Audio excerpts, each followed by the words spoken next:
what's up, everybody? Welcome to another episode of the Real Chat Podcast with your boy, Justin Jackson. I'm joined today with two beautiful sisters, Angelica Arnold and Salathia Scott. How you ladies doing? Great. We're doing Perfect. Good. So can you tell me a little bit where you ladies are from? I am from Oklahoma. I live in Oklahoma currently. I've probably lived here all my life, except for moved a little bit after I got married. But I'm originally from Oklahoma. So, and I live here now. I live in Edmond. So, and I am the baby sister. So I'm from Oklahoma as well. Lived a few places and currently planted in Grand Prairie, Texas. Nice. Like we were talking about a little earlier, I got some family in Texas. Mm-hmm. Oklahoma, I do like watching Tulsa King, so. You should come visit sometime.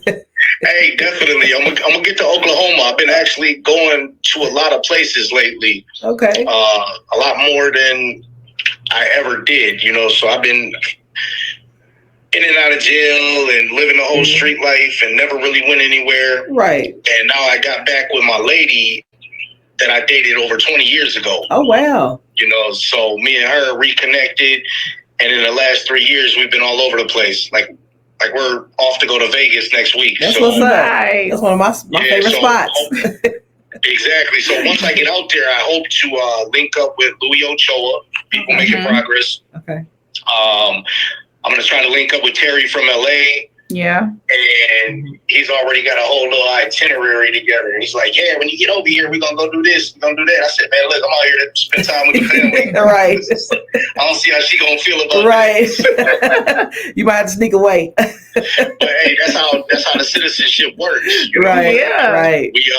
We link with people, and it's been a beautiful thing. So yeah, it is. So okay, so Angelica, tell me a little bit about what it is you and Salathia do. I am actually the founder of the Mandrill A. Henry Foundation. It was established after my son was murdered in November 10th, 2019. And so that's kind of where it stemmed from. And actually we focus on grief support. And the name of the grief support group is The Next Day. And I named it that because when tragedy strikes, it's almost surreal, like it's not real. But it's the next day. When you wake up after it's all finished, whatever happened, you wake up the next day and all of a sudden it's like, this is really real. Like, this is real. And so, and it's like, and so how am I gonna, I remember when my son passed away, when he was killed, I'm not gonna say when he was killed, I didn't sleep for 72 hours. I would lay on my couch and face the door, and I would just think in my head, like, I'm never going to hear him again. I'm never going to get a call from him. I'm never going to text. He's not going to text me again. So all these different things. And then the next day came, and it was like, okay, so I had to get up and move around because there was other people, I had my family members. I have a daughter that's older than him. She's 33. He would be 30 now. She's 33. And, just making sure that I was there for her and my husband and my mama and my sisters and my grandchildren.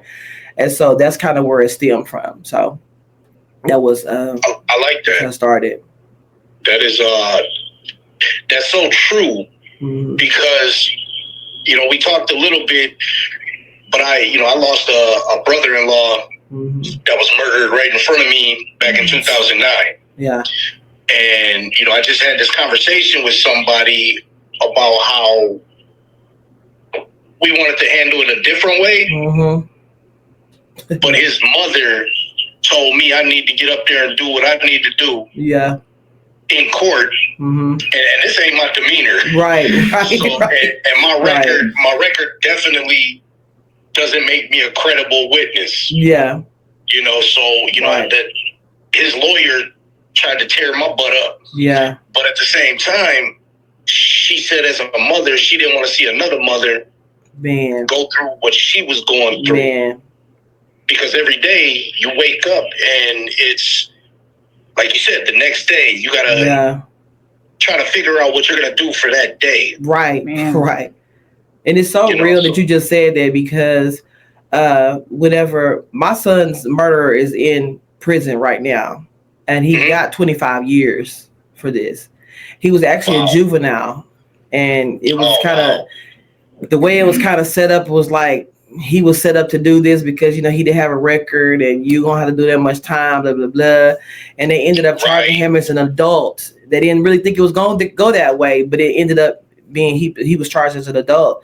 And so he wasn't even the guy that initially had the issue, or the person that had the issue with your son.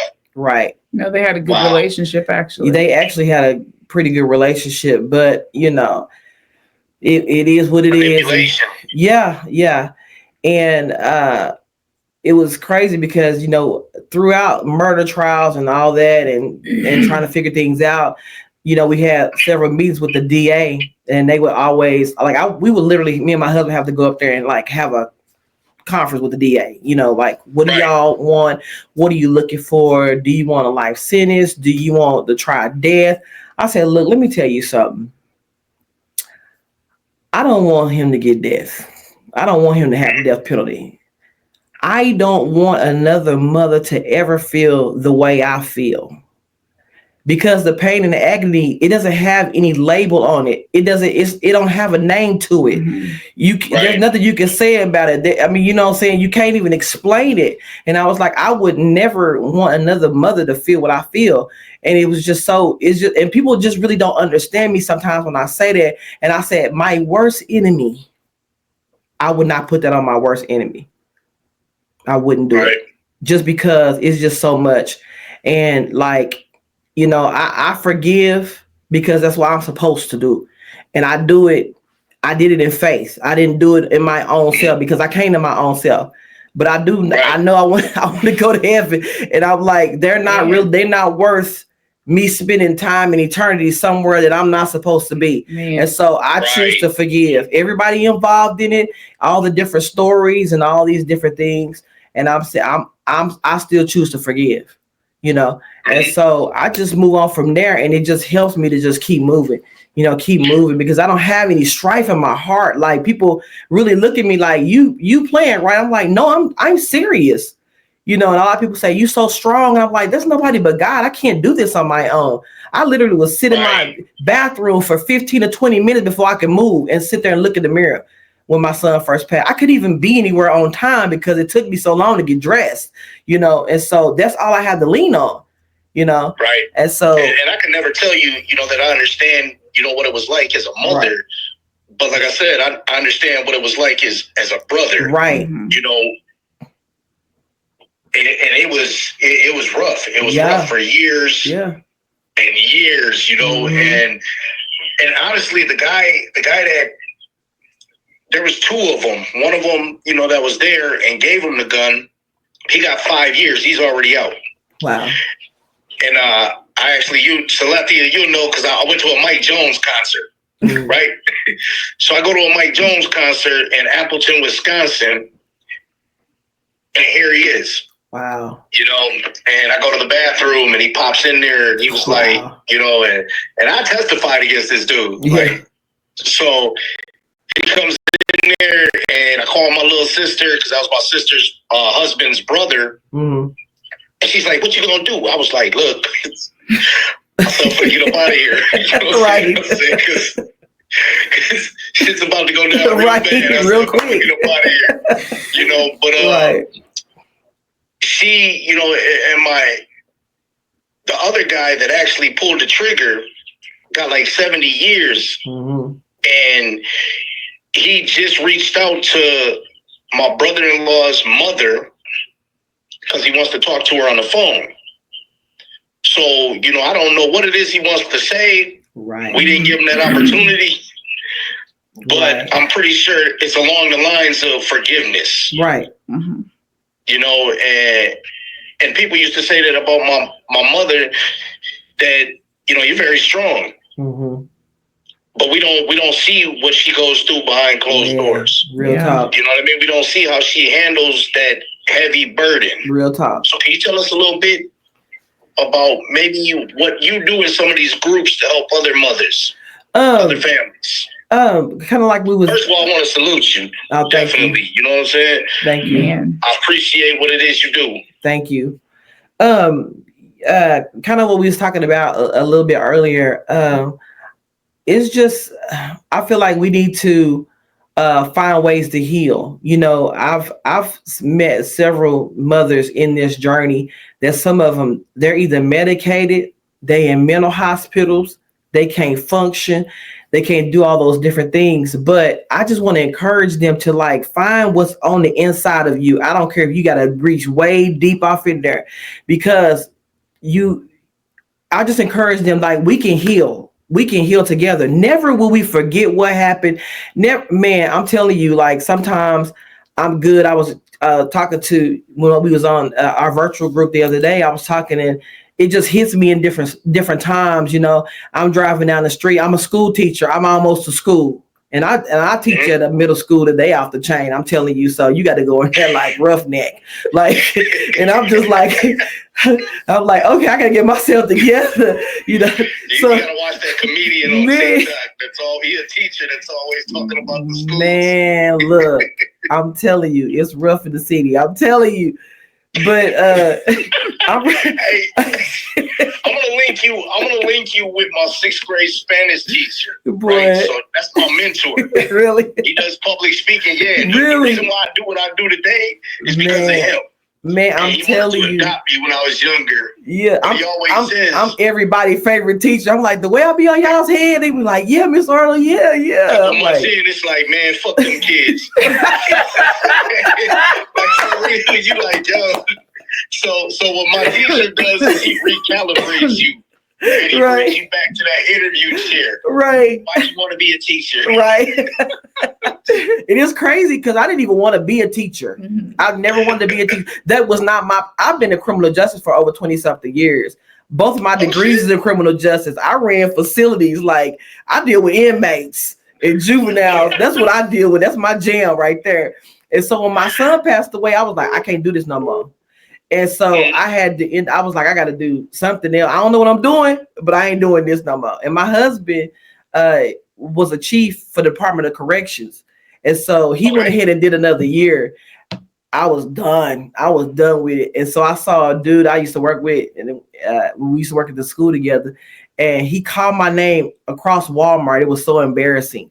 And I'm like, oh my gosh. And he was like, what you doing now? And I'm like, nothing, you know, like I work every day, but I ain't doing nothing. You know, he was like, come teach. I'm like, what? You know, and I've taught in college. I've taught college, but never taught like secondary, you know. And I was like, I don't know. Kids that think they know everything. Man, I started teaching 5th grade. I was like, this ain't for me. Like, and then I went to 6th grade, and now I'm in 8th grade. So, you know, 8th grade. Yeah. You talking about my son, he's well, actually, they're both upstairs. So I got my 7-year-old up there. Right. And then I got my sophomore up there. Oh, yeah. And 10th grade is rough. It's rough. I'm like, man, what are you doing? Right.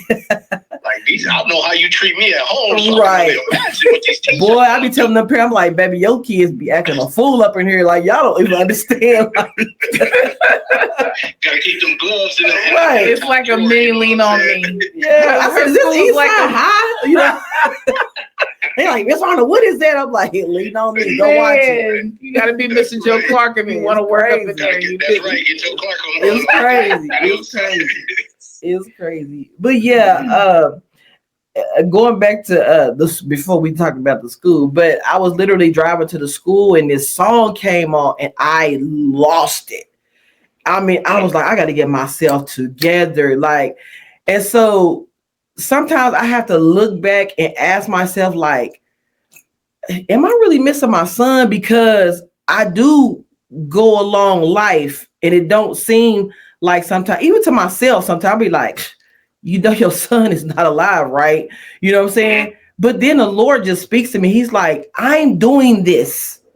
Okay. Yes, you do have your emotions. You do have these things. I do go through things, but he's like, I'm strengthening you for the call, for this journey. Like, you have to be able to sit around other people that are struggling. They can't even stop crying to get the point across.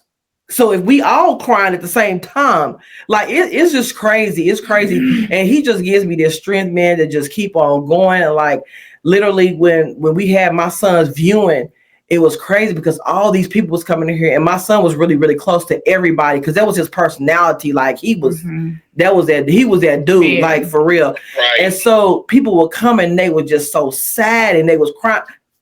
Normally. Right. I'm over here. She was supporting me. Everybody.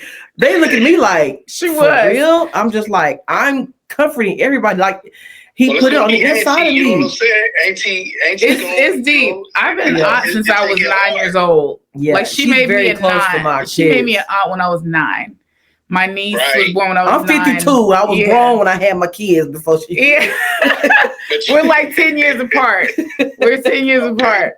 I'm 42. But you know, her son, my nephew Mandrell, was born when I was 11, and he was born like I want to say a couple of weeks after, maybe about a week and a half after my dad died. And so I was a heartbroken little 11-year-old. And then, bam, the day that joy, this little bundle of joy, man, you know what I'm saying, to get your smiles back up. Yeah, and that was him. His whole life was making sure, you know. For me, it's just like, I know he was like that with everybody, but it was for me, you know, so he was making his Muffy smile. And, but yeah, at the viewing at the funeral home, I was no good. I was no good for years, to be honest. And so it seems kind of backwards, but God did use my sister, my nephew's mom, to be a part of my healing. So it's I just love the mission that my sister created in healing. That's why I'm always telling people, like, heal aggressively, because I never want to go back to that place again. You know, grief is deep. Grief is deep. I was 5 weeks after my nephew was murdered. I was diagnosed with PTSD. Wow. Grief is deep, you know. And I believe it. So when I went to the Heather B event, right? Yeah. So I went to the Heather B event back in June.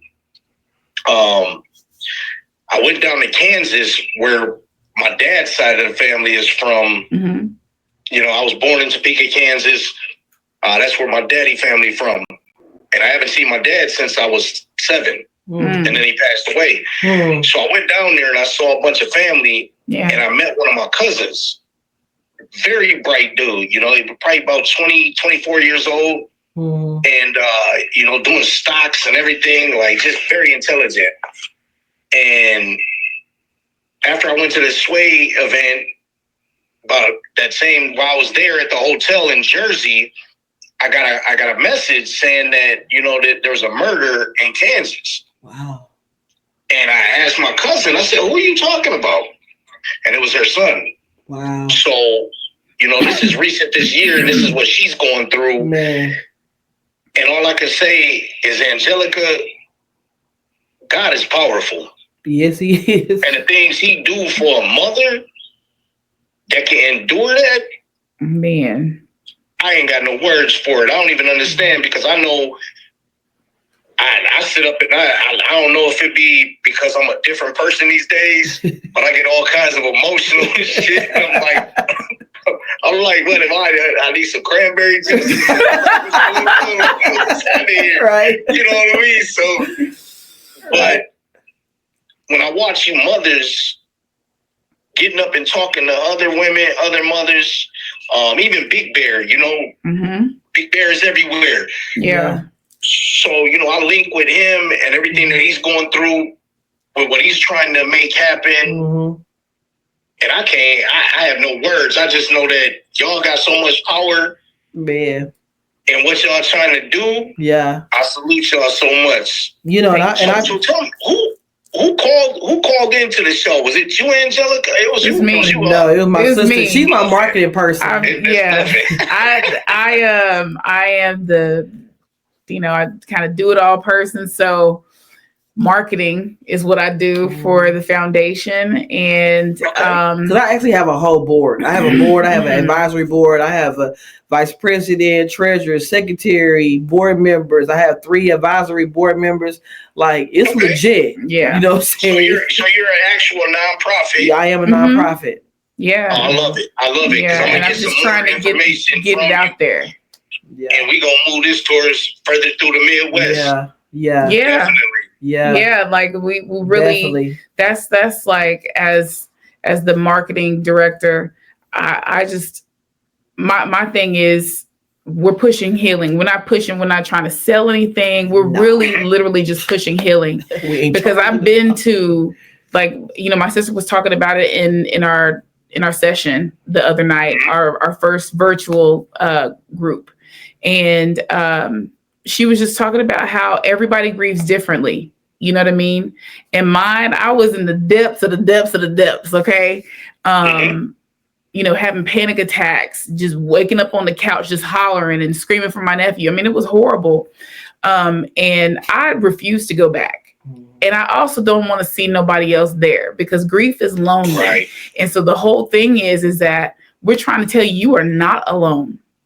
You are not alone. These feelings that you have, you know, I had feelings of shame because I was falling apart, and my sister, I knew she was hurting, but I was visibly falling apart. You could tell, like, something's wrong. The glory of falling apart. And I'm like, and she had to tell me, like, no, she's the one who was like, Because I don't discount anybody's feelings. You know, in our groups, my groups are not just centered around you lost a child. Grieving don't start right there. You lost a brother-in-law. She lost a nephew and daddy. And, you know, people lose different people, different loved ones. And I don't ever discount anybody's feelings, their emotions, or their grief. You know what I'm saying? I don't. What was your son's name? His full name? I want to hear it out loud. His name is Mandrell Alexander Henry. I love it. I love it. And it was crazy. He has a son. His son was 8 months old when he got killed. So they maybe don't know him. Yeah, he doesn't know him at all. But you wouldn't know that if you talk to him because he talks about his daddy all the time. I love it. Yeah, I was like, that ain't nothing but a God thing. I'm telling you, he don't, like, if I show him a picture of his dad when he was little, he's like, that's my daddy. Show him pictures of the grown, that's my daddy. You know, and I'm like, nobody, you know, is like, you know, showing him. I know exactly what you're saying. Man, and it's crazy. And I had this. Or they got murdered. Yeah. In Kansas, his daughter was 1 year old. Yeah. And she won. They put her in a modeling competition. Yeah. And little mixed baby, beautiful, and she won first place in Kansas. Yeah, and she got like second place nationally. Wow. And I'm like, and then 2 weeks later, he was gone, and I'm like, and it's my cousin Shannon. I haven't seen her. First time I saw her was when I went to Kansas since I was 5 years old. Yeah. Looks just like my older sister. Yeah. You know what I mean? Yeah. And we're mixed. So you know, my dad was Jamaican. Oh, okay. So that side of my family, they dark. You know what I mean? Yeah. And her and my sister are identical. Wow. And that's my cousin. And I'm like, I console her every day. You know, I try to call her every day and let her know, hey, we here. I wasn't there before. Yeah. That's important. That's important. Citizenship. We here now. Yeah. It's important. It is important. I don't get angry, but it's important that people, you know, that do kind of check. I'm just a strong person. I'm self-motivated. So sometimes when people don't check on me, I'm just like, I don't know. I don't even be tripping. You know what I'm saying? Right. But everybody is not like that. Everybody's not like that. And they need you to check in on them because they don't let you know. Yeah. I know that because you didn't call me. Right. Look, right. Hey, I was moving. I got a bunch of things to do. Right. I mean, it trips me out a little bit sometimes because I'm like, there's people who literally saw my son grow up from a baby to a grown man, and I haven't heard from them. I'm talking about family members, like me and them grew up together, You know what I'm saying? Then live together before, and I don't hear from them. You know what I'm saying? And I don't even trip, Right. Justin. I promise you I don't. Because I'm telling you, when I say this, the Lord put something on the inside of me. I promise you, I can't even hardly explain it. You know what I'm saying? Like stuff like that just don't bother me. And I told my husband, you know, my husband is very supportive. You know, the statistics show that when you lose a child, like the marriage don't stay together. Me and my husband been married 28 years. We've been married 28 years. Mm-hmm. And he's very sensitive to me. Yeah. He'll say, like, I know when my wife is going through, I know when to console, I know when to pull back, I know all these things because he know me, you know. And I always tell people so much, like, I'm like mothers, like, you gotta understand, like, it's only 2 people in this world ever heard my heartbeat from the inside. You know, so there's a bond that mothers have with their kids. I'm not just talking about their boys, because he was all up under me, but you know, with your kids, period, you know what I'm saying? That's the bond. You know what I'm saying? Like, I had them, my husband's like, they my kids too, you know what I'm saying? But he understands that, like, I literally had these kids, like they grew on the inside of me. You know what I'm saying? Correct. There's nobody ever heard the inside of your heart but your kids. Nobody understand that. No. And a lot of people don't understand that. They like, don't. And so, and my babies, I said, man, y'all ain't never Mama Bear. Look, my mama was a white woman that raised 4 kids, mixed kids in the hood. Man. Like, real talk by herself. So when you got 10 cats talking crazy, boy, and my mama like, my son, my kids, and I'm like, right.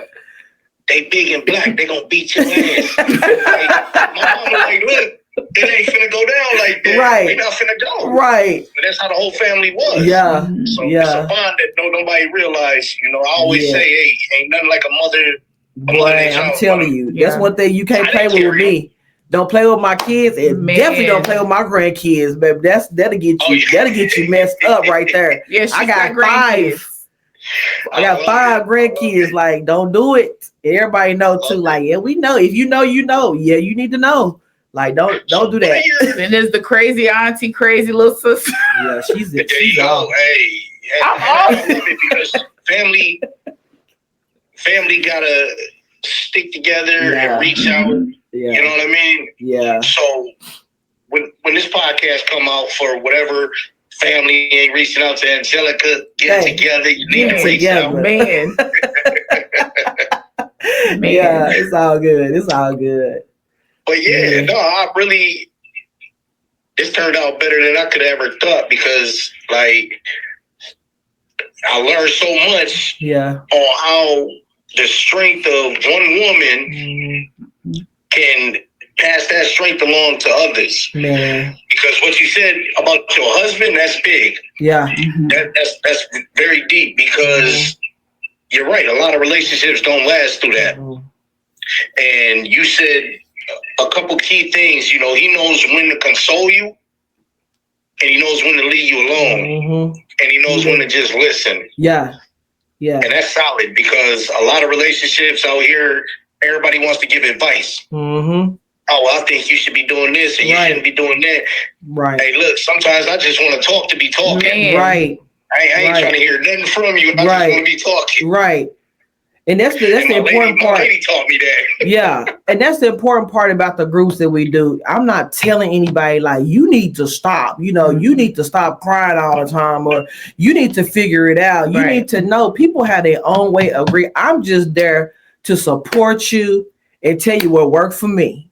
You know what I'm saying? And give you some coping skills, like, here, you know, we got this, do this. You know, a lot of people, I get calls from so many people. Like, I've had calls from women who have lost their child. Literally, they don't want to talk to nobody, not their family, nobody, only me. And so they'll figure out how to get in touch with me through somebody. Like, I only want to talk to her. I don't want to talk to nobody else.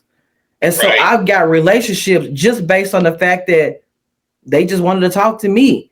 You know what I'm saying? Because they feel like sometimes their family members don't understand, you know, they haven't went through it. And I'm, you know, and I also tell them to, like, let your family support you. It's hard though, because at that moment, you just don't want to be bothered by nobody. It's just like a person that having marital issues and you bring a person that ain't never been married to come tell me what you never been married, bro. Like, how are you gonna tell me how to work my marriage out? You know what I'm saying? Trying to teach people how to raise kids. Like, man, how many kids you got? Oh, I don't have any yet. Right. What is you talking about? Badass kids. Right. Like, you better go somewhere.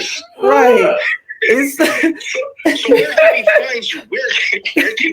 Where can anybody get a hold of you and find you for this type of support? We have a website, and everything I try to make is very simple. Like the website is MendrellAHenryFoundation.com, you know. Okay. And so that's pretty much it. And you can there's a place right there at the bottom where you can send me a message or anything. So it goes straight to the email. And I gotta get better at checking my email.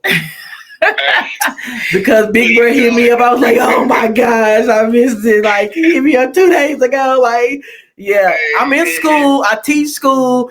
Man, I be having so much going on. It's crazy. Handful, but that's why you got a good team. Yeah, I do. It seems like you got a very good team put in place. I do. And I really do.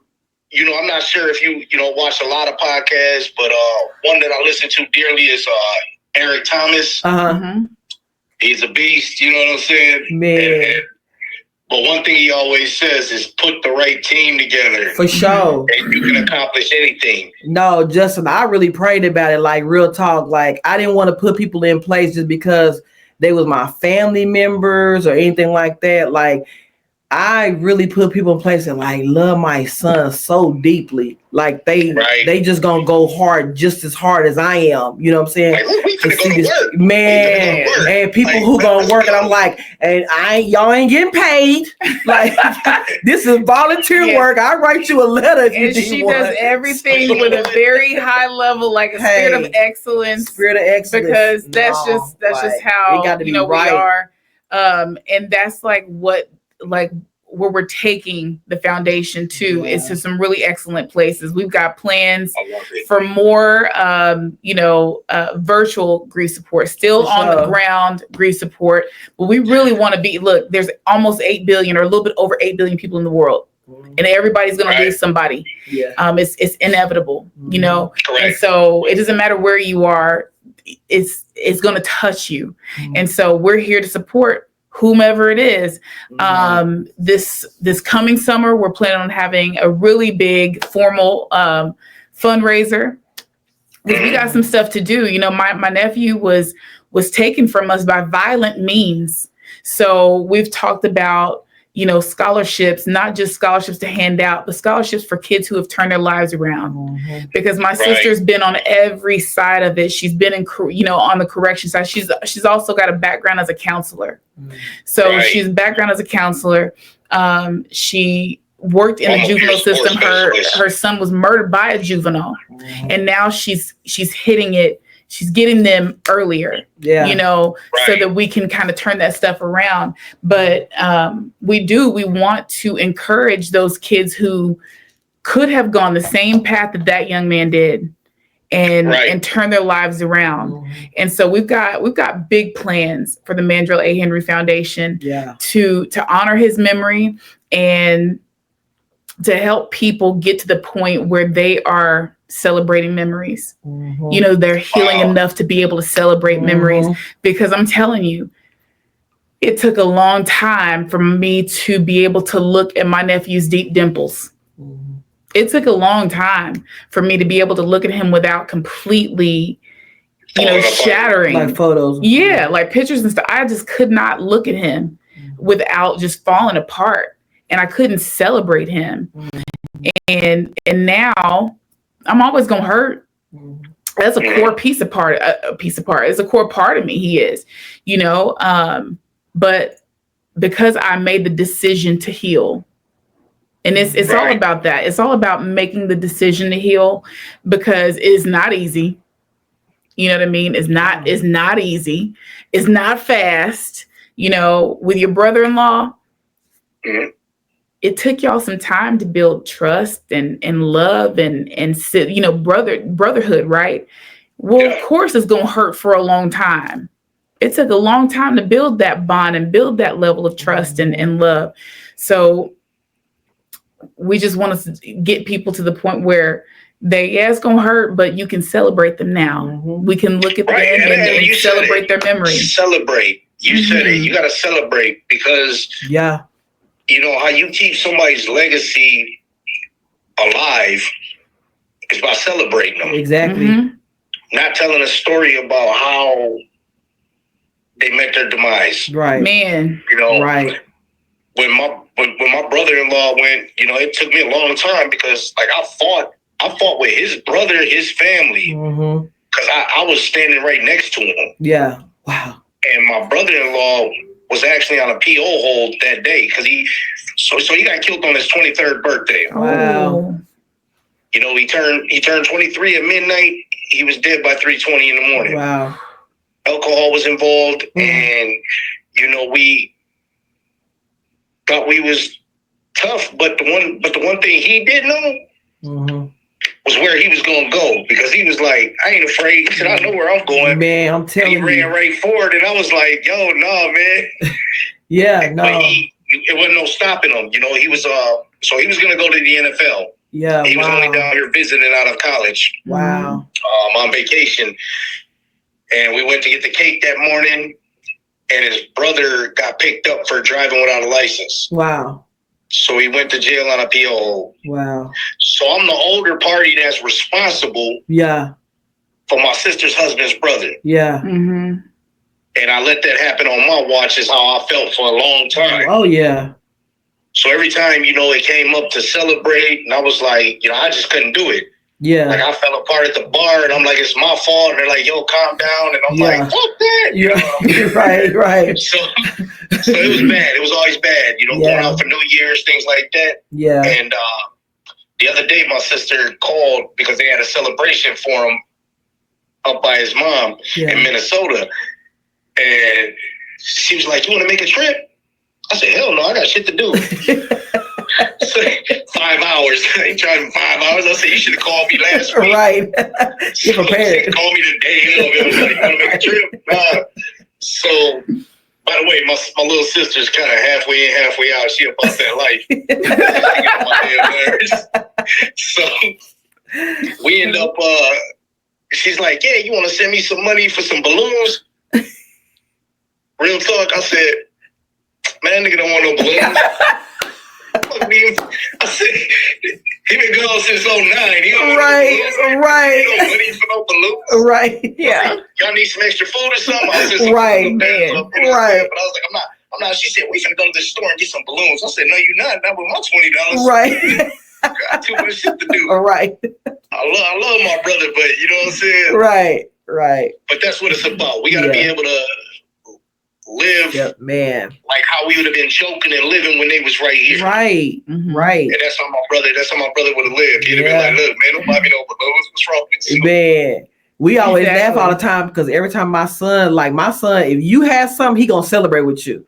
And so, you know, me and my daughter used to have a BMW. I had a BMW at the time, and my daughter did too. He was like, they got the Ford. You know, he just like, I'm like, you drive a Maxima, bro. Like, he was like, I don't care. Like, you know, look at my mom's, you know, he celebrating with you. Like, whatever you got, he with it. Like, he gonna make everybody like, she got them Fords, you know. Like, I'm like, boy, man. And believing in people, let me tell you what, if he believed in you, he believed in you.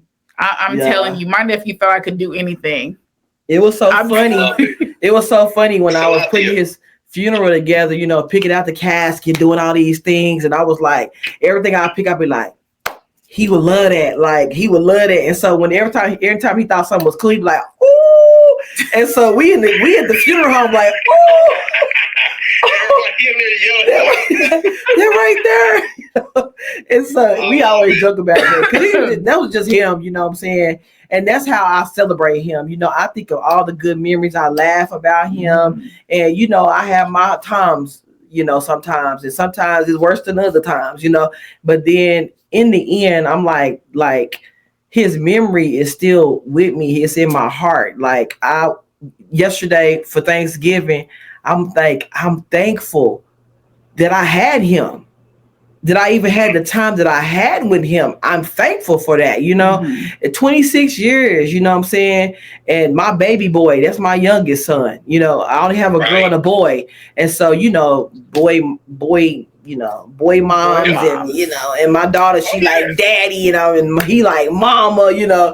And so it's just so crazy. But I just look at his baby, you know, his son act just like him and look like him, and it's just crazy. And he came last night, and he ran and did a spider monkey jump on me, like, because I ain't seen him in like 3 weeks, you know. And that's a whole nother story. I mean, I had to pay $12,000 to give visitation rights after my son passed away. Right. Yeah, it gets that's crazy. a different episode. That's a different topic on a different thing. Look, we're gonna do plenty of episodes. Topics for all of these episodes. For sure. I'm doing this on a regular show. Real talk. The funny thing is like the first conversation me and Sway ever had was about child support. So Man. I was talking crazy, and he had to reel me in. He was like, "No, don't do that." I said, "Look, I'm gonna get on my podcast and I'm gonna start doing this. I'm gonna say this." He was like, "No, don't do that." Right. Yeah, you gotta listen to Sway. Sway got a lot of sense. He got a lot of knowledge. He was like, "Hold on, man, let me reel you in." Like, you done drove all the way out here from the sticks, you know what I'm saying? Don't do it. And you finna go back and just act crazy, you know what I'm saying? I'm like, hey, let's go. Don't do it. So, don't do but it. yeah, I really appreciate you ladies taking the time to have some real chat and some real conversation with me for this little bit of time. Yeah. And we're definitely gonna link up again. But before we get off here, can both of you give me your information for people to reach out to you and talk to you? Where can we find you? Yes. So, hold on. Look. I'm trying to look at the TikTok. The TikTok is new for the foundation. So let's see. And they ain't got no post on there because I'm trying to figure out. I be like, every time I want to post, I ain't got no makeup on. I'm trying to remember it right now. But what you're gonna do is I'm gonna have you send it to me. Okay. Yeah. For sure. Yeah. Go ahead. And I'm Salathia Omega, Salathia Omega at TikTok, and Salathia.omega at on Instagram. And I don't know. Angelica A1 at Angelica A1 on Instagram, and I'll give you her TikTok. She's clearly the older sister. Yeah. There you go. She's a little more reserved. And she's like, that's why you get somebody to do your work for you, you know, they know what they're doing. I ain't crazy. Hey, I'm like, call my sister. I love it. I appreciate you, ladies. We appreciate you. We do. Thank you so much. Definitely amazing and got a powerful story. A lot of help for anybody that's out there. So y'all check them out. And for now, y'all keep it real. Real Chat Podcast. Thank you. We appreciate you. Thank you.